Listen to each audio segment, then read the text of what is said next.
हम प्रॉब्लम्स करने जा रहे हैं प्रोबेबिलिटी के रिलेटेड, ठीक है। सो प्रोबेबिलिटी में सबसे पहला प्रॉब्लम ये है कि what is the probability of getting either 7 और 6 व्हेन थ्रोइंग 2 डाइस। जब 2 डाइस को अगर थ्रो किया जाए तो टोटल 6 आएगा या 7 आएगा, इसकी प्रोबेबिलिटी क्या है। तो इस प्रोबेबिलिटी को जानने के लिए सबसे पहले हमें पता होना चाहिए कि जब 2 डाइस को थ्रो किया जाता है तो उसकी टोटल पॉसिबिलिटीज़ कितनी बनती हैं, मतलब टोटल जो सम्स बनते हैं, मतलब बहुत सारे बनते हैं ना। तो अगर 2 डाइस है ना तो दोनों का अगर हम प्रोडक्ट फाइंड आउट करें तो 36 पॉसिबल रिजल्ट्स बनते हैं इसके, ठीक है। तो इस सैम्पल स्पेस में बहुत सारे नंबर्स आएंगे। अब वो नंबर्स में 7 और 6 आएगा। ये एक तरीका हो सकता है कि आप पहले सारा का सारा वो डाटा बना लें और वो नंबर्स देखें जिनमें 6 और 7 आ रहे हैं, ठीक है। क्योंकि दोनों में से कोई भी आ जाए, ये कहा गया है, दोनों में से कोई भी 1 2 3 4 5 6, ठीक है। एक ये हो गया और दूसरा ये 1 2 3 4 5 6। अब ये हम सारे इनका सम फाइंड आउट करते हैं और देखते हैं इनमें 6 और 7 कितनी दफ़ा आ रहा है, ठीक है।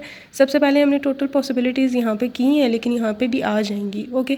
तो 1 + 1 = 2, 1 + 2 = 3, तो ये आगे बढ़ता जाएगा 4 5 6 और ये 7 तक जाएगा 6 + 1।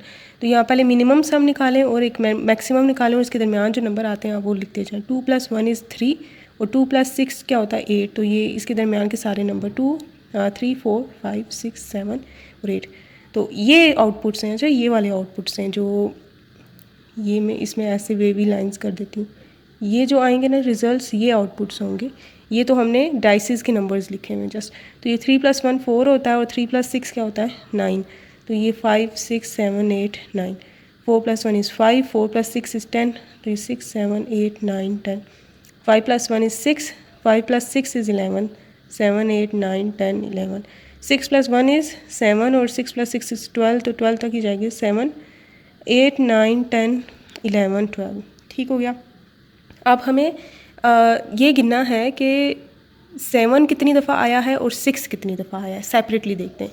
तो सबसे पहले 6 कितनी दफ़ा आया है हम ये देखते हैं, टोटल सम कितनी दफ़ा आया है। तो वो आया है 1 2 3 4 5 दफ़ा आया है पूरी इसमें। तो यहाँ पे इसके लिए हम 5 लिख देंगे, ठीक है।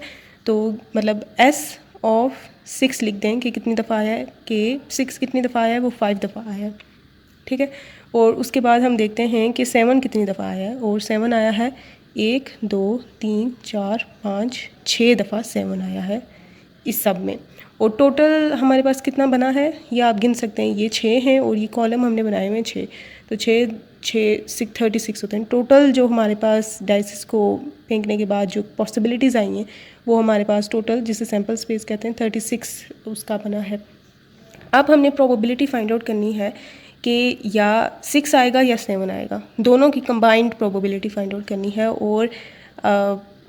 और क्योंकि दोनों इंडिपेंडेंट इवेंट्स हैं कि ऐसा कभी नहीं हो सकता कि आप एक दफ़ा एक्सपेरिमेंट करें तो इवेंट ए और इवेंट दोनों एक टाइम पे ही हो सकें, मतलब 5 भी आ जाए और 6 भी आ जाए एक दफ़ा, तो नहीं ऐसा, मतलब एक बार ही नहीं हो सकता ये इवेंट, नहीं हो सकता, मतलब सिमुल्टेनियसली नहीं हो सकती ये दोनों इवेंट्स।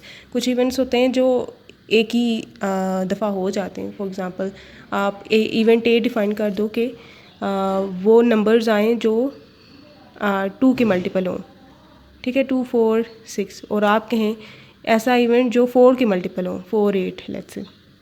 तो ये 2 इवेंट्स एक दूसरे पे हो सकते हैं, मतलब दोनों एक टाइम पे हो सकते हैं। 4 भी और यहाँ पे भी 4 है ना, कॉमन है ना, तो एक टाइम पे हो सकते हैं ना। 4 एक दफ़ा ही आ जाएगा तो इट मीन्स दोनों इवेंट हुए। तो ये इसका मतलब होता है कि ये दोनों इवेंट्स म्यूचुअली एक्सक्लूसिव नहीं हैं, ठीक है। तो जो मतलब एक साथ हो सकें वो म्यूचुअली एक्सक्लूसिव इवेंट नहीं होते, जो ना हो सकें वो म्यूचुअली एक्सक्लूसिव होते। तो ये म्यूचुअली एक्सक्लूसिव है। तो प्रोबेबिलिटी के दोनों इवेंट्स होंगे वो इक्वल होती है दोनों की अलग अलग प्रोबेबिलिटीज़ को ऐड कर देना, ठीक है। और प्रोबेबिलिटी होती है कि ये जो है ना कि कितनी दफ़ा वो आया है पूरे सैंपल में, 6 वाले का आया है 5 दफ़ा वो आया है, और टोटल पॉसिबिलिटी क्या है 36, ठीक है। ठीक है। ये divide by 36 plus even be क्या है कि 7 आ रहा है, 7 डिवाइड बाय 36। तो ओके, तो यहाँ पे ये 6 आता है, ठीक है। 6 थी सैम्पल स्पेस। तो ये अगर हम इसको सम अप करें तो ये सम अप होके दोनों का एलसीएम सेम है, तो ये 5 + 6 होता है 11/36। तो ये 11/36 इसकी प्रोबेबिलिटी आ गई है।